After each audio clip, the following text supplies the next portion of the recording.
is the Kulgeet, composed by Professor Shanti Swarup Bhatnagar and rendered for the first time in 1923. The Kulgeet will be rendered today by Dr. Sangeeta Pandit and her team from the Faculty of Performing Arts.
समारोह में माननीय श्रीमती स्मृति जुबिन ईरानी जी की गरिमामयी उपस्थिति से हम सभी गौरवान्वित हैं तथा स्वागत भाषण हेतु उनसे विनम्र आग्रह है।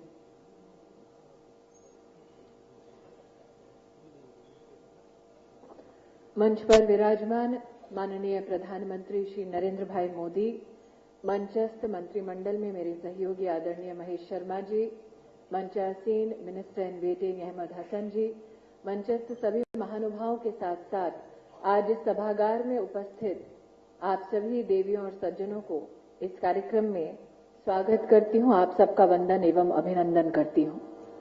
भारतीय संस्कृति की प्राचीन स्तंभ, जिसका प्रतीक प्रतिबिंब हमें बनारस विश्वविद्यालय में मिलता है, आज उसमें समन्वय होगा आधुनिक शिक्षा का।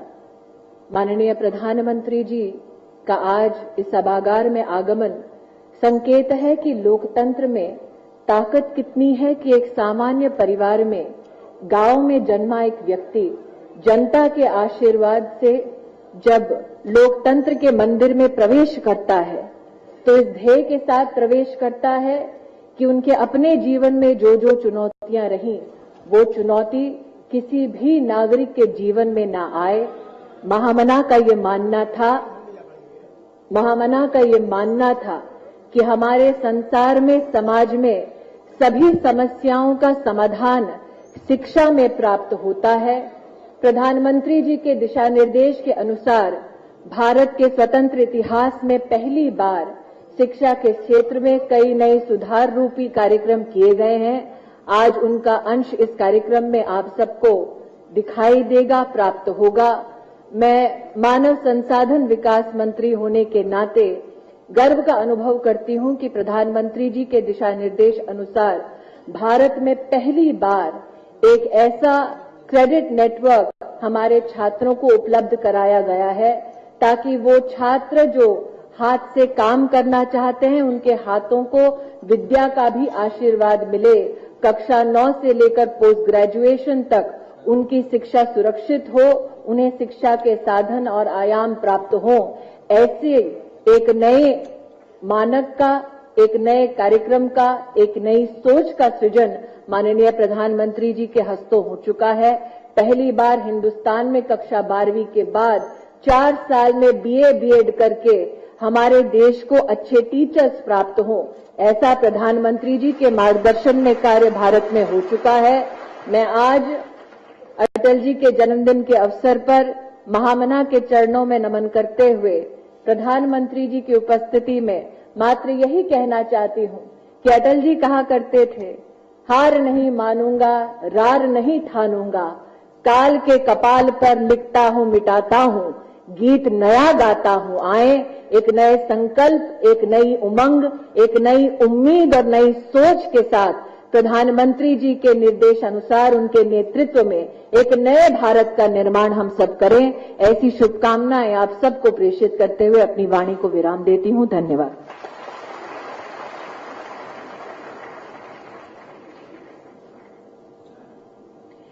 कल ही भारत सरकार द्वारा महामना जी को भारत रत्न से विभूषित करने की घोषणा हो चुकी है।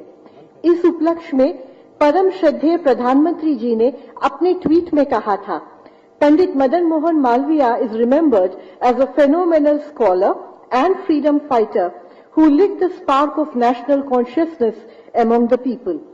इसी भावना को महामना जी के जीवन पर एक लघु फिल्म में पिरोया गया है, जो आपके सामने प्रदर्शित की जा रही है।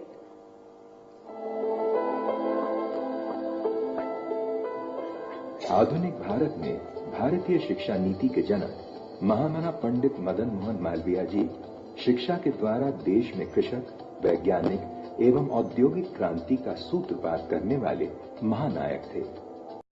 युग के महानतम शिक्षाविद मालवीय जी ने सदियों की गुलामी और शोषण से जर्जर भारत की काया में पुनः नई चेतना एवं नई ऊर्जा का संचार कर उसे साहस, शौर्य एवं स्वाभिमान के साथ जीने योग्य बनाने में योगदान दिया। विद्यार्थियों, तुम ईश्वर का ज्ञान चाहते हो तो अपने मन को पवित्र कर मेरी बातों को सुनो।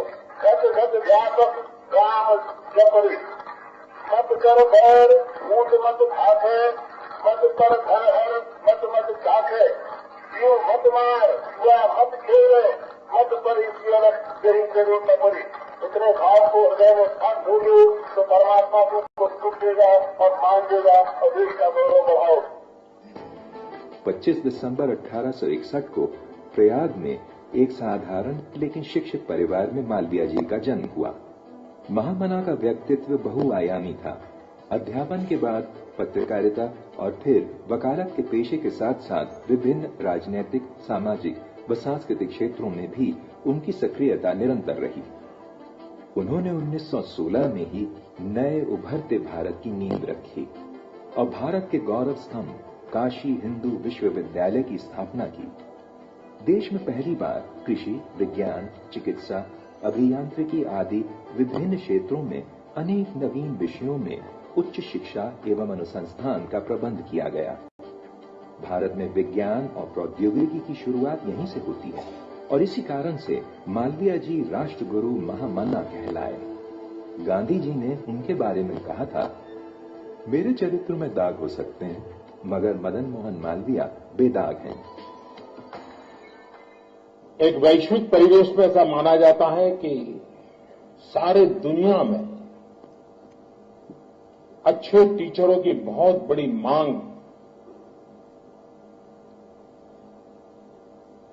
अच्छे टीचर मिल नहीं रहे। भारत युवा देश है।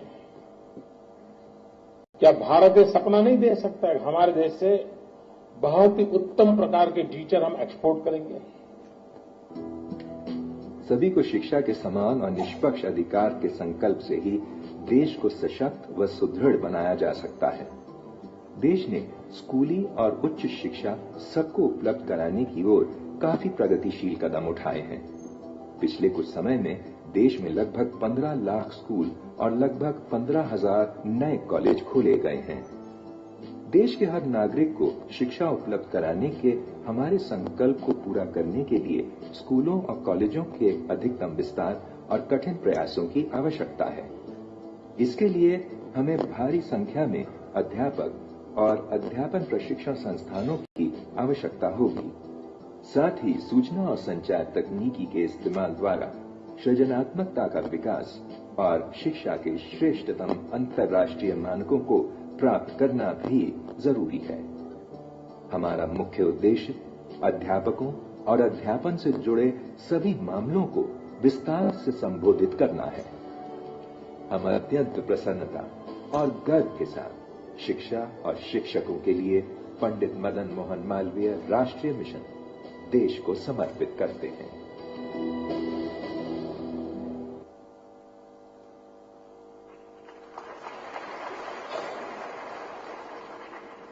Mahamana Malviya ji would refer to the university as a nursery of good citizens.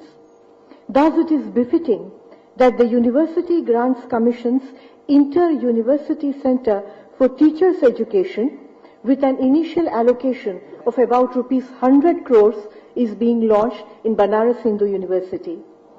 May I humbly request the Honorable Prime Minister to kindly unveil the plaque of the UGC Inter-University Center for Teacher Education.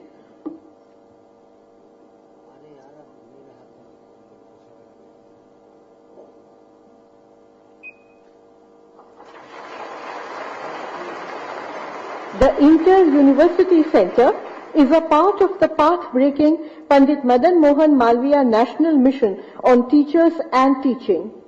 It is for the first time that such an umbrella scheme which comprehensively addresses all issues related to teachers, teaching, teacher preparation, professional development and pedagogy is being launched by the Government of India. The national mission will focus on all these goals in a holistic manner, and one of its specific aims is to train teachers for science, mathematics, languages and for teaching differently abled children. This visionary national scheme is being launched today from Sarva Vidya ki Rajdhani, the capital of all knowledge, Banaras Hindu University. May I now humbly request Honorable Prime Minister Sir to kindly launch the Pandit Madan Mohan Malviya National Mission on Teachers and Teaching.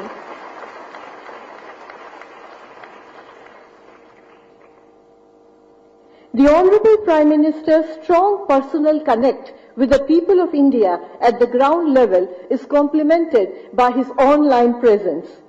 As a step towards his vision for a digitally empowered India, especially young India, I now humbly request Honorable Prime Minister Sir to launch Campus Connect, the Wi-Fi of Banaras Hindu University by remote control.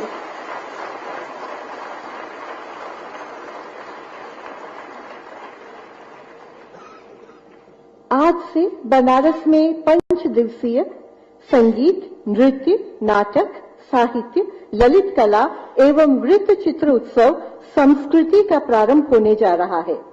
यह संस्कृति मंत्रालय एवं उसकी स्वायत्त संस्थाओं द्वारा आयोजित है तथा सहयोगी संस्थाएं थी काशी हिंदू विश्वविद्यालय, भारतीय पुरातत्व संरक्षण एवं ज्ञान प्रवाह। परम आदरणीय प्रधानमंत्री महोदय जी से विनम्र निवेदन है कि संस्कृति का उद्घाटन करें।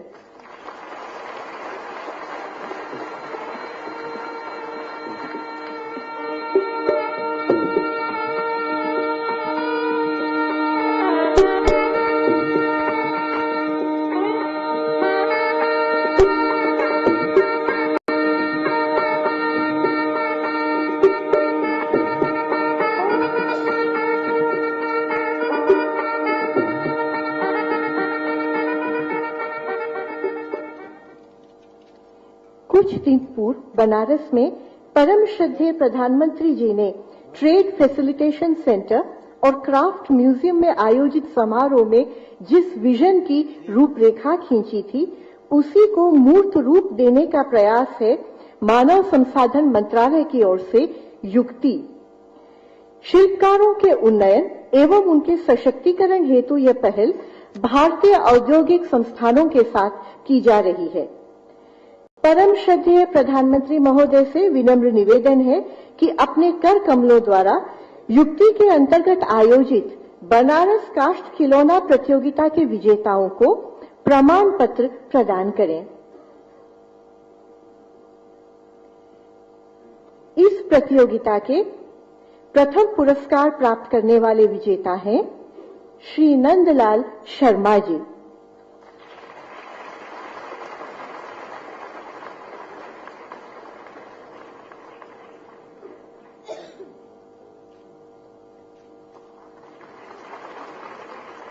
द्वितीय स्थान प्राप्त किया है श्री राजा बाबू ने।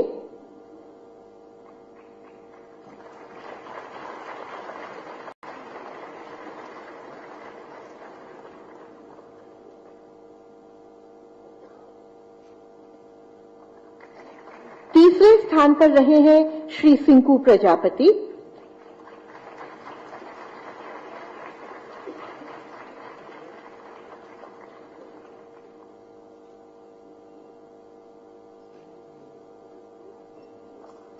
चौथे स्थान पर श्री विजय कुमार जी।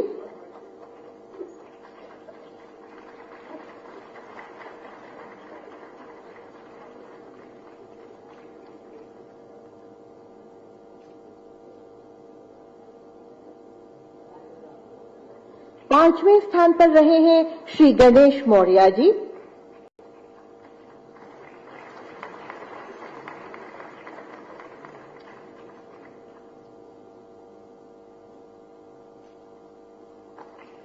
और युक्ति के अंतर्गत आयोजित काष्ठ खिलौना प्रतियोगिता में छठा स्थान प्राप्त किया है श्री प्रेम शंकर विश्वकर्मा जी ने।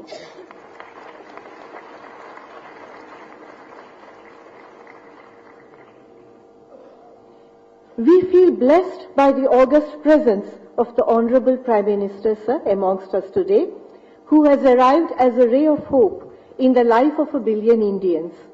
I will now humbly request Honorable Sir to address us, share his vision with us, and bless us.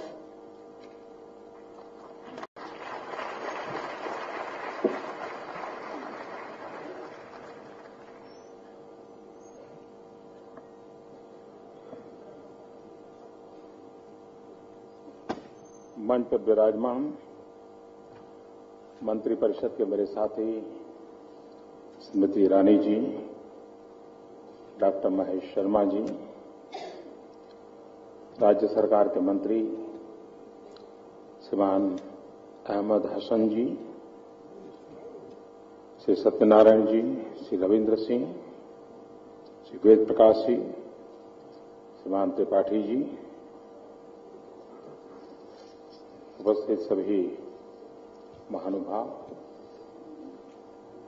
आप सबको क्रिसमस के पावन पर्व की बहुत बहुत शुभकामनाएं। यह सौभाग्य है कि 25 दिसंबर पंडित मदन मोहन मालवीय जी की जन्म जयंती पर मुझे उस पावन धरती पर आने का सौभाग्य मिला है जिसके कण कण पर पंडित जी के सपने बसे हुए हैं।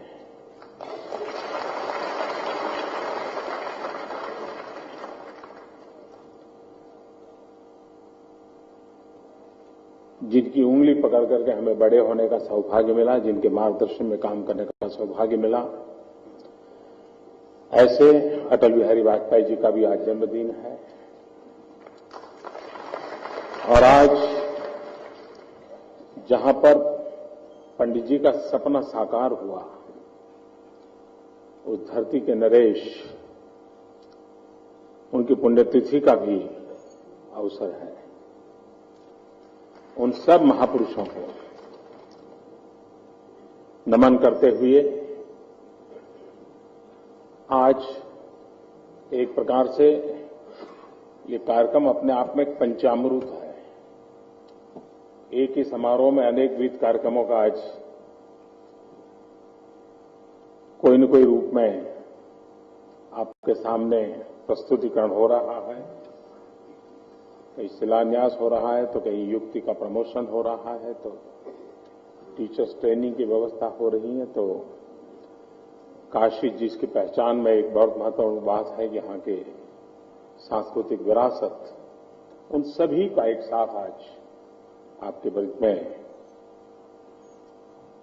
उद्घाटन करने का मुझे अवसर मिला है। मेरे लिए सौभाग्य की बात है।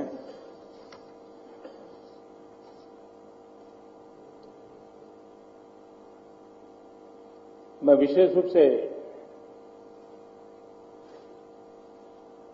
इस बात की चर्चा करना चाहता हूं कि जब जब मानव जात ज्ञान युग में प्रवेश किया है, तब तब भारत ने विश्व गुरु की भूमिका निभाई है। और 21वीं सदी ज्ञान की सदी है। मतलब कि 21वीं सदी भारत की बहुत बड़ी जिम्मेवारियों की भी सदी है। और अगर ज्ञान युग ये हमारी विरासत है, तो भारत ने उस क्षेत्र में विश्व के उपयोगी कुछ न कुछ योगदान देने की समय की मांग है। मनुष्य का पूर्णत्व टेक्नोलॉजी में समाहित नहीं हो सकता है, और पूर्णत्व के बिना मनुष्य मानव कल्याण की धरोहर नहीं बन सकता है। और इसलिए पूर्णत्व के लक्ष्य को प्राप्त करना, उसी अगर मकसद को लेकर के चलते हैं, तो विज्ञान हो, टेक्नोलॉजी हो, नए नए इनोवेशंस हो, इन्वेंशंस हो, लेकिन उस बीच में भी एक मानव मन, एक परिपूर्ण मानव मन, ये भी विश्व की बहुत बड़ी आवश्यकता है। हमारी शिक्षा व्यवस्था रोबोट पैदा करने के लिए नहीं है। रोबोट तो शायद 5-50 वैज्ञानिक मिलकर के भी लेबोरेटरी में पैदा कर देंगे, लेकिन नर करनी करे तो नारायण हो जाए, ये जिस भूमि का संदेश है, वहां तो व्यक्तित्व का संपूर्णतम विकास यही परिरक्षित होता है। और इसलिए इस धरती से जो आवाज उठी थी, इस धरती से जो संस्कार की गंगा बही थी, उसमें संस्कृति की शिक्षा तो थी, लेकिन इससे भी ज्यादा महत्वपूर्ण था शिक्षा की संस्कृति। और आज कहीं ऐसा तो नहीं है, सदियों से संजोई हुई हमारी शैक्षिक परंपरा है, जो एक सांस्कृतिक विरासत के रूप में विकसित हुई है, वो शिक्षा की संस्कृति तो लुप्त नहीं हो रही है, वह भी तो कहीं प्रदूषित नहीं हो रही है। और तब जाकर के आवश्यकता है कि काल बाह्य चीजों को छोड़ करके उज्ज्वलतम भविष्य की ओर नजर रखते हुए, पुरानी धरोहर के अधिष्ठान को संजोते हुए हम किस प्रकार की व्यवस्थाओं को विकसित करें जो आने वाली सदियों तक मानव कल्याण के लिए काम आए। हम दुनिया के किसी भी महापुरुष का अगर जीवन चरित्र पढ़ेंगे तो दो बातें बहुत स्वाभाविक रूप से उभर करके आती है। अगर कोई पूछे कि आपकी जीवन की सफलता के कारण, तो बहुत एक लोगों से एक बात आती है कि एक मेरी मां का योगदान, हर कोई कहता है, और दूसरा मेरे शिक्षक का योगदान। कोई ऐसा महापुरुष नहीं होगा जिसने ये ना कहा हो कि मेरे शिक्षक का बहुत बड़ा कंट्रीब्यूशन है मेरी जिंदगी को बनाने में।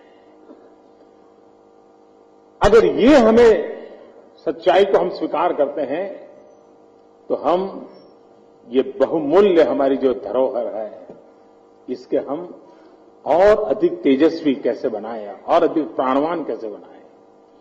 और उसी में से विचार आया कि देश जिसके पास इतना बड़ा युवा सामर्थ्य है, युवा शक्ति है, आज पूरे विश्व को उत्तम से उत्तम शिक्षकों की बहुत बड़ी खोट है, कमी है। आप कितने ही धनी परिवार से मिलिए, कितने ही सुखी परिवार से मिलिए, उनको पूछिए किसी एक चीज की आपको आवश्यकता लगती है तो क्या लगती है। अरबों खरबों रुपयों का मालिक होगा, घर में हर प्रकार का सुख वैभव होगा, तो वो ये कहेगा कि मुझे अच्छा टीचर चाहिए मेरे बच्चों के लिए। आप अपने ड्राइवर से भी पूछिए कि आपकी क्या इच्छा है, तो ड्राइवर भी कहता है कि मेरे बच्चे की अच्छी शिक्षा ये मेरी कामना है। अच्छी शिक्षा इंफ्रास्ट्रक्चर का दायरे में नहीं आती है, इंफ्रास्ट्रक्चर की एक व्यवस्था है। अच्छी शिक्षा अच्छे शिक्षकों से जुड़ी हुई होती है, और इसलिए अच्छे शिक्षकों का निर्माण कैसे हो, हम एक नए तरीके से कैसे सोचें। आज 12th के बाद बीएड एमएड वगैरह होता है, फिर वो आते हैं, ज्यादातर बहुत पहले से ही जिसने तय किया है कि मुझे शिक्षक बनना है, ऐसे बहुत कम लोग होते हैं। ज्यादातर कुछ न कुछ बनने का ट्राई करते करते करते आखिरकार यहां चल पड़ते हैं।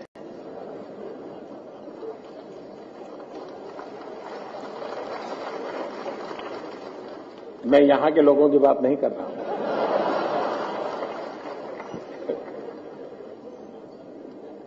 हम एक माहौल बना सकते हैं कि 10वीं 12वीं की विद्यार्थी अवस्था में उसके मन में एक सपना हो, मैं एक उत्तम शिक्षक बनना चाहता हूं। ये कैसे बोया जाए, ये एनवायरमेंट कैसे क्रिएट किया जाए। और 12th के बाद, पहले ग्रेजुएशन के बाद लॉ फैकल्टी में जाते थे, और वकाल धीरे धीरे बदलाव आया। 12th के बाद ही 5 साल के लिए लॉ फैकल्टी में जाते हैं और लॉयर बन के आते हैं। क्या 10 और 12th के बाद ही टीचर का एक पूर्ण समय का कोर्स शुरू हो सकता है और उसमें सब्जेक्ट स्पेसिफिक नॉलेज तो मिले। और जब एक विद्यार्थी जिसे पता है कि मुझे टीचर बनना है, तो क्लासरूम में वो सिर्फ एग्जाम देने के लिए पढ़ता नहीं है, वो अपने शिक्षक की हर बारीकी को देखता है और हर चीज में सोचता है कि मैं शिक्षक बनूंगा तो कैसे करूंगा, मैं शिक्षक बनूंगा, ये उसके दिमाग में रहता है। और इसलिए ये एक पूरा कल्चर बदलने की आवश्यकता है। उसके साथ साथ भले ही वो विज्ञान का शिक्षक हो, गणित का शिक्षक हो, उसको हमारी परंपराओं का ज्ञान होना चाहिए, उसे चाइल्ड साइकोलॉजी का पता होना चाहिए, उसको विद्यार्थियों को काउंसलिंग कैसे करना वो सीखना चाहिए, उसे विद्यार्थियों को मित्रवत व्यवहार कैसे करना ये सिखाना चाहिए।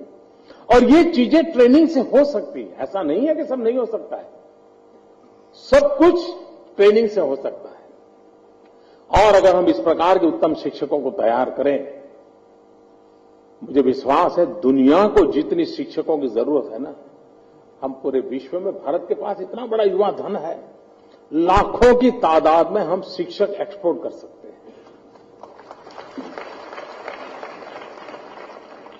ऑलरेडी मांग तो है ही है, हमें योग्यता के साथ लोगों को तैयार करने की आवश्यकता है। और एक व्यापारी जाता है बाहर तो डॉलर या पाउंड ले आता है, लेकिन एक शिक्षक जाता है तो पूरी पीढ़ी को अपने साथ ले आता है। हम कल्पना कर सकते हैं कितना बड़ा काम हम वैश्विक स्तर पर कर सकते हैं। और उसी एक सपने को साकार करने के लिए पंडित मदन मोहन मालवीय जी के नाम से इस मिशन को प्रारंभ किया गया है और आज उसका शुभारंभ करने का मुझे अवसर मिला। आज पूरे विश्व में भारत के हैंडीक्राफ्ट की तरफ लोगों का ध्यान है, आकर्षण है, लेकिन हमारी उस पुरानी पद्धतियों से बनी हुई चीजें, क्वांटम भी कम होता है, वेस्टेज भी बहुत होता है, समय भी बहुत जाता है। और उसके कारण एक दिन में अगर वो 5 खिलौने बनाता है तो पेट नहीं भरता है, लेकिन टेक्नोलॉजी के उपयोग से अगर 25 बनाता है तो उसका पेट भी भरता है, बाजार में जाता है। और इसलिए आधुनिक विज्ञान और टेक्नोलॉजी को हम परंपरागत जो हमारे खिलौने हैं उसको कैसे जोड़ा जाए। मैंने अभी एक छोटा सा प्रदर्शन, उनके प्रयोग देखे, मैं देख रहा था कि और बहुत ही सामान्य प्रकार की टेक्नोलॉजी को विकसित किया गया है, लेकिन उनके लिए वो बहुत बड़ी उपयोगिता है, वरना वो लंबे अरसे से वही करते रहते थे। उसके कारण उनकी प्रोडक्शन में क्वालिटी, प्रोडक्शन में क्वांटिटी और उसके कारण वैश्विक बाजार में अपनी जगह बनाने की संभावनाएं और हमारे हैंडीक्राफ्ट में विश्व बाजार की संभावनाएं पड़ी है। आज हम अगर उनको ऑनलाइन मार्केटिंग की सुविधाएं उपलब्ध कराएं, युक्ति जो अभियान है उसके माध्यम से हमारे इन कलाकारों को, काष्ठकारों को, हमारे चारे विश्वकर्मा है ये, इन सभी विश्वकर्माओं के हाथ में हुनर देने की उनका प्रयास, उनके पास जो स्किल है उसमें टेक्नोलॉजिकली अपग्रेडेशन करने का प्रयास, उस टेक्नोलॉजी के लिए नई रिसर्च हो, उनको प्रोवाइड हो, उस दिशा में प्रयास, उस दिशा में बढ़ रहे हैं। हमारे देश में सांस्कृतिक कार्यक्रम तो बहुत होते रहते हैं, कई जगह पर होते हैं। बनारस में एक विशेष रूप से भी आरंभ किया है। हमारे टूरिज्म को बढ़ावा देने में इसकी बहुत बड़ी ताकत है। आप देखते होंगे दुनिया ने, हम ये तो गर्व करते थे कि हमारे ऋषियों ने, मुनियों ने हमें योग दिया, होलिस्टिक हेल्थ केयर के लिए, प्रिवेंटिव हेल्थ केयर के लिए योग का हमें विरासत मिली। और धीरे धीरे दुनिया को भी लगने लगा योग है क्या चीज, और दुनिया में लोग पहुंच गए, नाक पकड़ के डॉलर कमाने भी लग गए।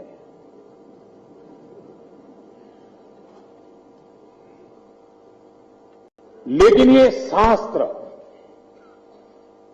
आज के संकटों के युग में जी रहे मानव को एक संतुलित जीवन जीने की ताकत कैसे मिले, योग बहुत बड़ा योगदान कर सकता है। मैं सितंबर में यूएन में गया था और यूएन के मेरा पहला कार्यक्रम था। मैंने पहली बार वहां मंच पर भाषण करने का मुझे दायित्व था। मैंने उस दिन कहा कि हम एक अंतर्राष्ट्रीय योग दिवस मनाएं और मैंने प्रस्तावित किया था 21 जून। सामान्य रूप से इस प्रकार के जब प्रस्ताव आते हैं तो उसको पारित होने में 1.5 साल, 2 साल, 2.5 साल लग जाते हैं।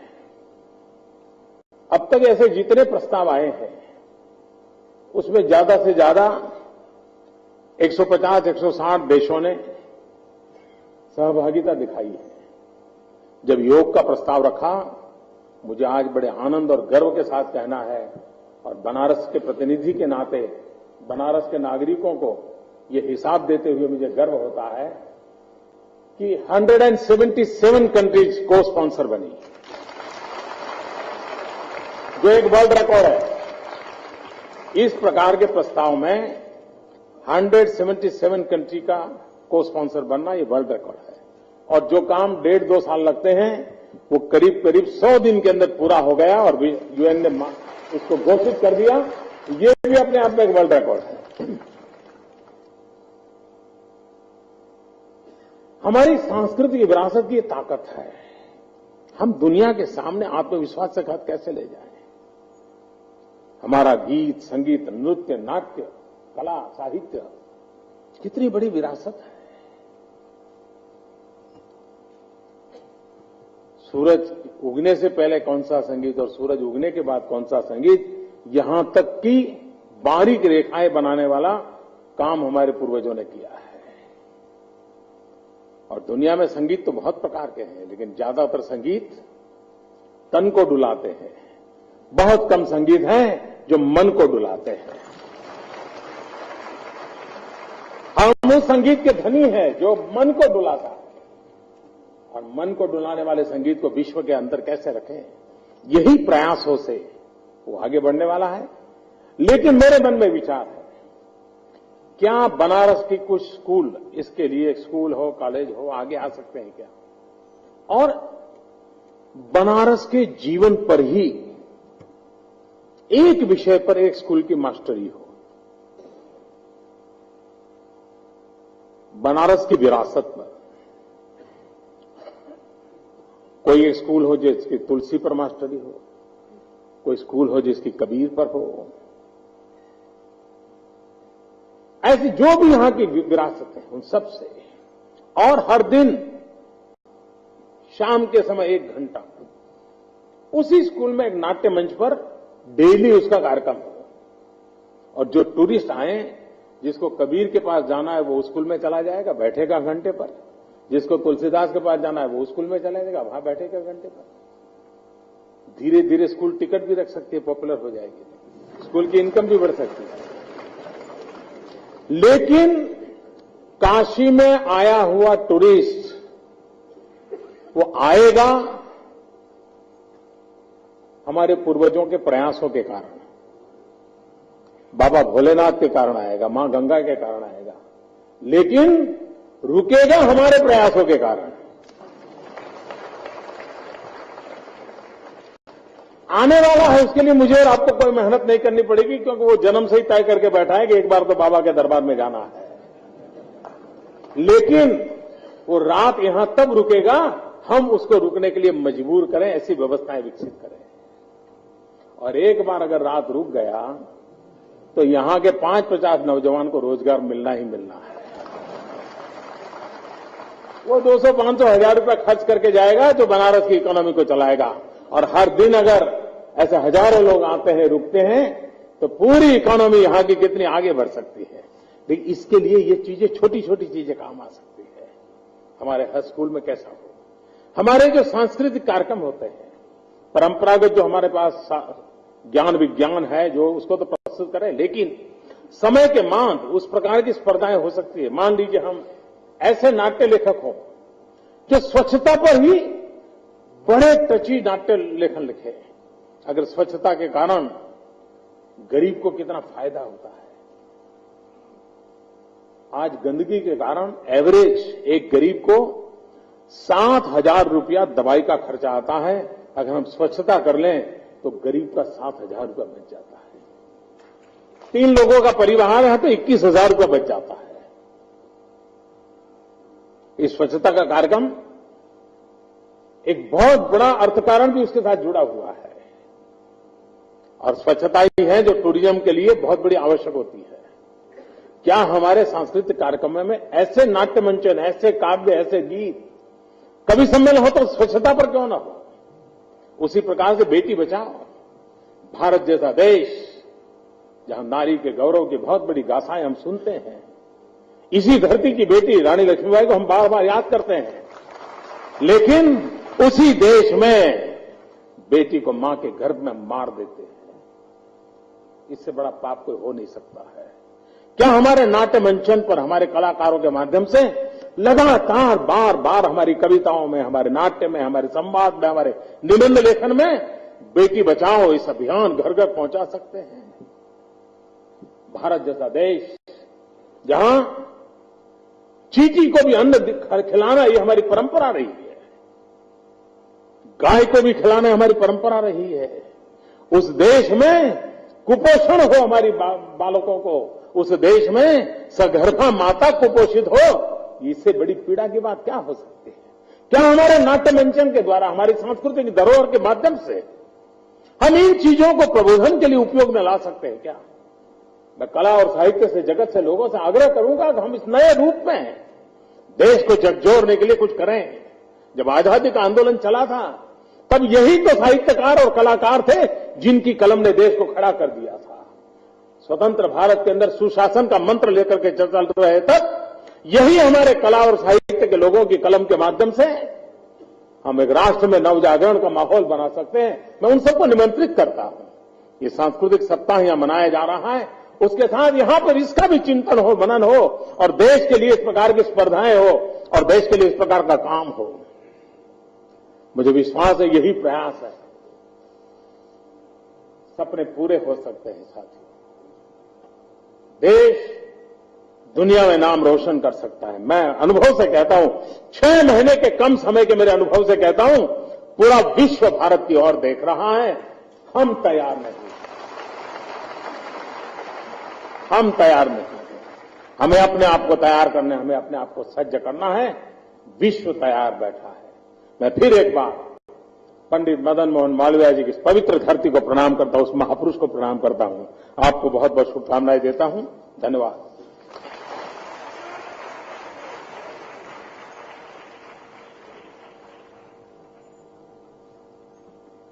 Honorable Prime Minister sir, sharing his vision with us.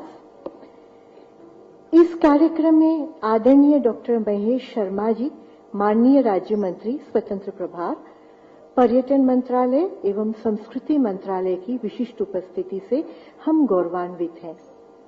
माननीय मंत्री महोदय से विनम्र निवेदन है औपचारिक धन्यवाद ज्ञापन हेतु।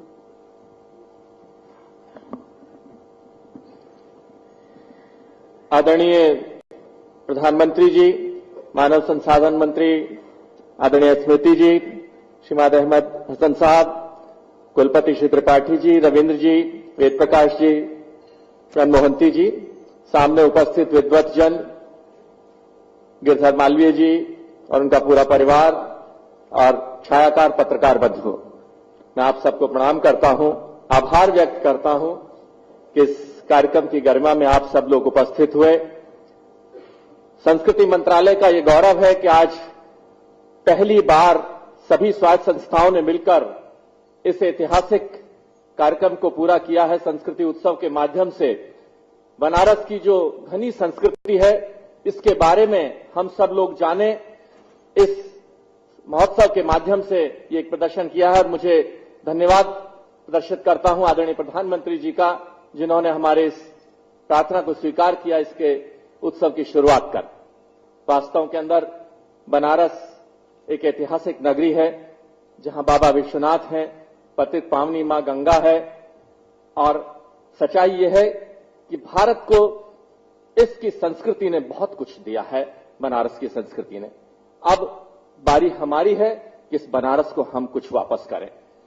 आज बनारस कि परंपराओं को सुरक्षित रखते हुए बनारस को विकसित करने का हम सपना लें।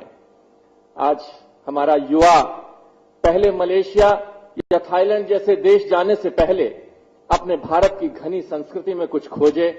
माननीय मंत्री जी से, स्मृति जी से मैं प्रार्थना करता हूं कि वो स्कूल करिकुलम में कुछ ऐसा लाएं कि मेरा 12वीं क्लास तक का छात्र जब पहले कहीं विदेश घूमने की परिकल्पना करे, उससे पहले वो भारत की संस्कृति में कुछ खोजने का प्रयास करे।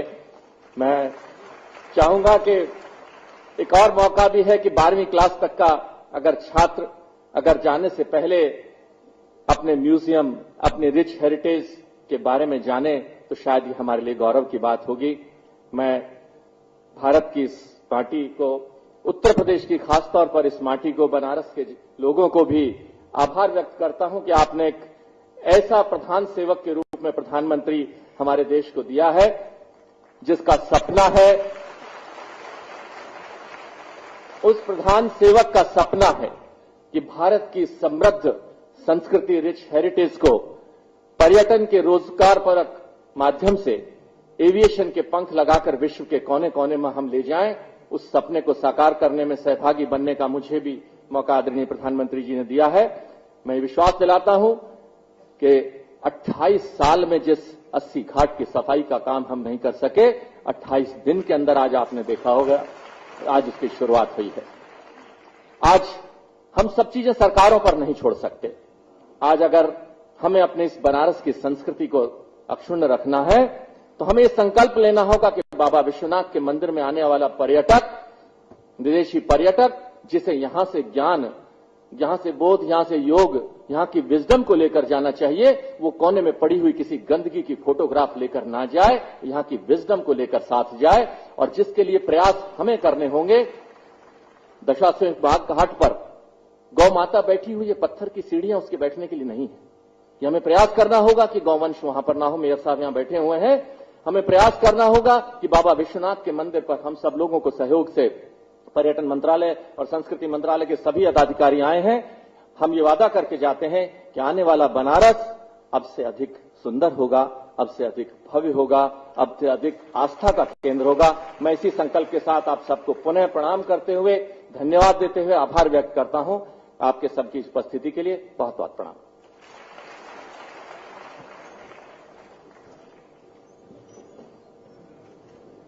मैं 1 मिनट लेना चाहता हूं। मेरी बातचीत में एक बात रह गई थी। मुझे यहां पहुंचने में विलंब हुआ, आपको काफी देर इंतजार करना पड़ा। मौसम की मुसीबत के कारण हमारा जहाज चल नहीं पाया, उसी कारण मुझे देर हुई। आपको जो असुविधा हुई उसके लिए मैं क्षमा मांगता हूं।